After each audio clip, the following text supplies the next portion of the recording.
During production, I couldn't devote myself 100% to the project because at the time it was pro bono work and I needed to pay bills. So I had to go off and do the PA jobs and the other camera jobs that were paying at the time. But whenever I could devote time to Yuri, I would come on and do Steadicam or help AD or just in any way, shape, or form I'd help him out with locations or whatever.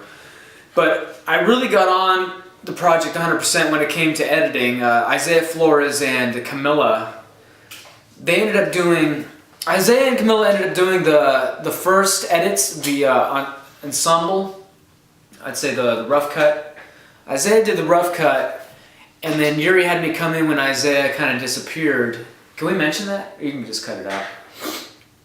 When Isaiah Flores disappeared, Yuri needed help editing the film to the way he wanted it cut. So he brought me in, and for a good, 2-3 weeks, we were holed up in his place, editing long hours, doing the renders, because with red footage, it takes a lot to process, and we were just going nuts for a while together and discovering things about the project. And I'm really grateful to that because it allowed me to work on a feature, an independent feature as an editor, which is something I love to do. I love to edit, and it was my first love in film, was editing. And working with Yuri was great because he was very set on what he wanted, and then I would come in and see something and really want it a certain way and try to convince him. But it was a great battle between us because he really had this drive, and then I had another drive, but it helped me to shape and to look at things in a different way and to see it well, this is how Yuri envisioned it from the very beginning. So we need to stay true to that, but if we do find some happy mistakes in between, we should also go with that. And I think you would say that is true, that by actually going through it and exhausting the footage, we found other possibilities. But working with Yuri in the studio sometimes was crazy because he works down in the industrial area of San Francisco, and he would leave at times and lock the building from the outside, and I'd be stuck in the building, and he would leave me with enough Coke and chocolates to survive on. But there'd be times where I'd be locked in his editing studio going insane, and really made me think about, could Yuri be a serial killer?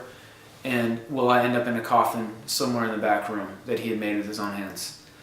But, it's a growing experience, and many a night we ended up rendering. What was the longest render we did?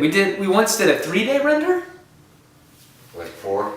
Actually putting the movie out and exporting out a Final Cut in the high resolution, we're talking it took 4 days. And at the time, we were trying to make it for Sundance. So we were rushing to get everything done and export it in time to make the DVD. And on one occasion, the first Sundance attempt, you shipped it out, 2 days? 1 day before. We ended up getting it shipped out for Sundance 1 day before, after a 4-day render. And it was just chaos, It was just chaos. And I think, though, it all goes back to the drive that Yuri has had, the love he's had for this project, because if you're not in love with a project like this, you're not going to see it through to the end. When everyone else has left you and Yuri's still there holding the bag saying, I'm going to get it done no matter what, that's a testament to his drive.